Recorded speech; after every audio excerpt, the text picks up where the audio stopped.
Marlène, Marco et Jean-Claude sommes très heureux de te retrouver afin de te présenter. Ils cherchent une dispute. La référence, c'est 2 Rois 5, le verset 7. 2 Rois 5, le verset 7. Juste avant, prions. Notre Seigneur et notre Dieu, nous revenons vers toi, la source de notre vie, afin de trouver les réponses à des questions, afin d'entendre ta voix parler à nos cœurs. Merci pour ta présence.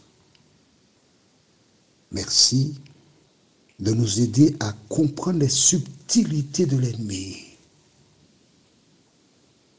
Et aide-nous à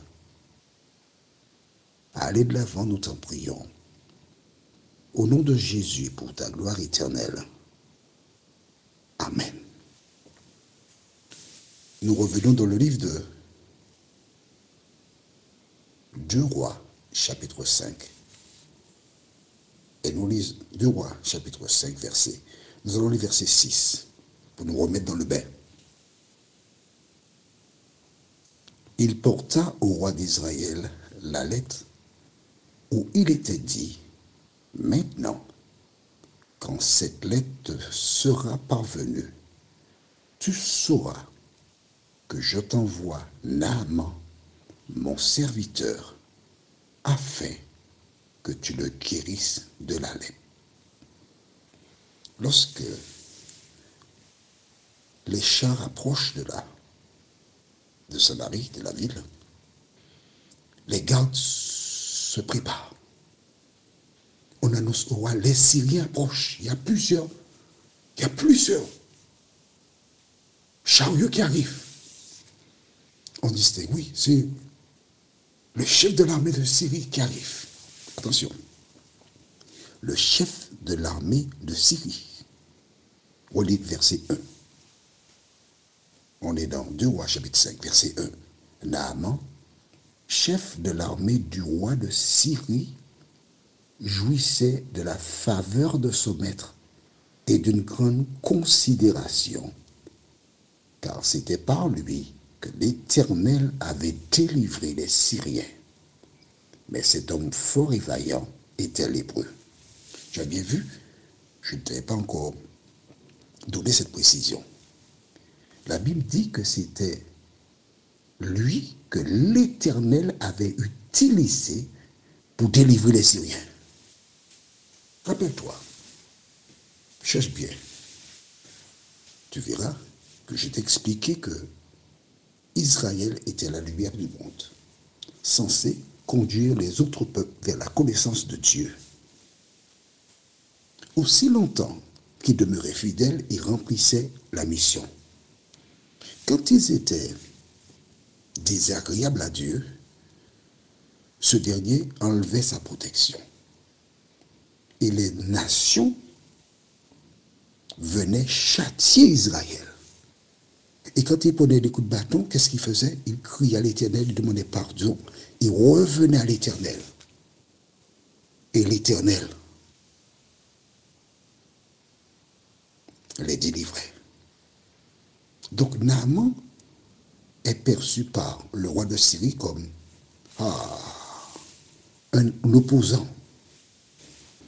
Il est perçu comme un homme dangereux. C'est lui qui dirige l'armée de Syrie. Il est arrivé. Il descend de son char et il emmène ça pour le roi. Le roi prend connaissance du courrier, respectueusement, parce qu'il se trouve face à qui? Au chef de l'armée de Syrie. Il ne faut pas faire le mariole. Hein? Il a lu le courrier. Son visage change de couleur. Qu'est-ce qu'il fait? Mais il fait un sourire à Naaman de même. Et Naaman attend. Naaman le regarde. Parce qu'il est venu pour être guéri. Le roi a dit, je veux que tu guérisses Naaman. Que se passe-t-il? Lisons le verset qui suit. Verset 7, la référence d'aujourd'hui. Après avoir lu la lettre, le roi d'Israël déchira ses vêtements et dit: suis-je un Dieu pour faire mourir et pour faire vivre? Qu'il s'adresse à moi afin que je guérisse un homme de sa lèpre. Sachez donc et comprenez qu'il cherche une occasion de dispute avec moi.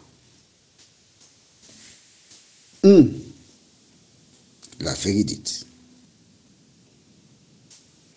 Est-ce que tu vois comment le diable travaille bien?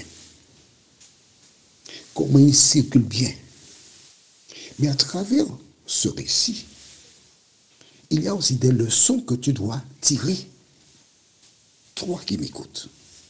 Comment une parole récupérée hors de son contexte peut provoquer des schismes, des querelles, des disputes, des guerres, des morts. Qu'avait dit la petite fille? Lisons à nouveau au verset 3. Pour les nouvelles personnes, pour les nouvelles personnes, d'accord? Je lis à partir du verset 2 et 3, comme ça elles ne seront pas perdues. Or, les Syriens étaient sortis par troupes et ils avaient emmené captive une petite fille du pays d'Israël qui était au service de la femme de Naaman. Le roi en question, c'est le roi d'Israël. La petite fille, on l'avait récupérée, on en avait fait une servante. Elle était la servante de l'épouse de Naaman. Et cette petite fille qui était là, éloignée de son pays, éloignée de ses parents, éloignée de ses pratiques, éloignée du temple, éloignée de tout, vivait dans un cadre qui n'était pas le sien. Tout autour d'elle était nouveau. La seule chose ancienne qu'il y avait, c'était sa foi en son Dieu. La conviction que le prophète à Samarie pourrait faire quelque chose. Lisons ce qu'il avait déclaré. Et elle dit à sa maîtresse: oh, si mon Seigneur était auprès du prophète qui est à Samarie, le prophète le guérirait de sa lèpre. Naaman était voir le roi, parce qu'il se rendra sur le territoire d'Israël. Par correction, il informe son roi: bon voilà, écoute, j'ai une possibilité de guérir de la lèpre. Je dois me rendre en Israël. Le roi aime Naaman. Il aime parce que c'est le chef de l'armée. C'est un homme, comme dit la Bible, bien au verset 1, il jouissait de la faveur de son maître et d'une grande considération, car c'était par lui que l'Éternel avait délivré les Syriens. On va dire que c'était l'équivalent pratiquement du général de Gaulle. Tu vois la notoriété du général de Gaulle, comment, parce que c'est de Gaulle qui, à la guerre, a lancé l'appel où les gens sont venus et on a délivré la France. Et par rapport à ça, le roi a beaucoup de considération pour lui. Et il souhaite que Naaman soit guéri. Mais il décide de contacter le roi, alors que la petite fille avait dit le prophète qui est à Samarie. Il n'y avait pas à se tromper. Souvent, lorsque nous avons une information, il arrive que des personnes déforment la première information.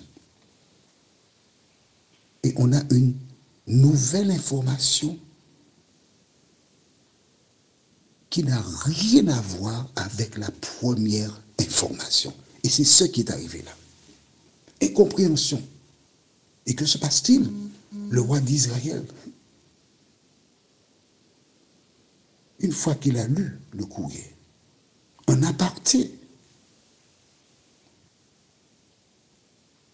il rencontre certainement quelqu'un, puisqu'il dit, suis-je un Dieu pour faire mourir et pour faire vivre, qu'il s'adresse à moi, afin que je guérisse un homme de sa lèpre. Mais moi, je ne suis pas guérisseur, moi, je suis roi d'Israël. Je n'ai rien à voir avec cela. Je pense que le roi ne sait pas qu'il y a un prophète à Samarie. Il le sait. Sauf que le roi, n'étant pas en phase avec Dieu, il a oublié l'essentiel, l'existence du prophète de l'Éternel. Il a oublié l'essentiel. Comme aujourd'hui, des femmes et des hommes, face aux différents problèmes qu'ils rencontrent, au lieu de se tourner vers Jésus, au lieu de se tourner vers la Bible, au lieu de dire « Seigneur, viens à mon secours », au lieu d'agir comme Anne qui était stérile, qui a été priée, demander à Dieu de l'aide, qu'est-ce qu'ils font? Je connais un monsieur là qui arrange les affaires, un quimboiseur. Il y a un voyant là, il peut arranger ça pour toi, hein? On se rend vers la mauvaise personne. On fait le contraire de ce que Dieu a dit. Et forcément, lorsque tu vas vers la mauvaise personne, tu n'as pas le résultat escompté. Tu connais la déception. Et dans un couple, dans un foyer, voici comment le diable s'amuse pour provoquer des schismes, des querelles. Il exploite la moindre information. Et que dit-il, le roi? Sachez donc et comprenez qu'il cherche une occasion de dispute avec moi. Bam! Est-ce vrai? Non, c'est faux. Le roi de Syrie ne cherche pas une occasion de dispute. Le roi de Syrie cherche la guérison de Naaman. Et voici que cette incompréhension va provoquer beaucoup de problèmes. Beaucoup de problèmes. Pourquoi? Parce qu'il y a une mauvaise information reçue, provoquée par le diable, l'auteur de la division. Prions. Notre Seigneur et notre Dieu, merci pour la parole. Merci pour la connaissance. Seigneur, tandis que l'ennemi fait rage, provoquant des schismes et des querelles, de nous aider à demeurer à l'ombre de tes ailes. Merci de nous fortifier. Merci de nous vivifier. Merci de nous aider à être vigilants toutes les fois que nous recevons des informations. Nous t'avons prié au nom de Jésus pour ta gloire éternelle. Amen. Notre thème sera « Déchirer ses vêtements ». La référence est 2 Rois 5, versets 8 et 9. 2 Rois 5, versets 8 et 9. Il me tarde de te retrouver.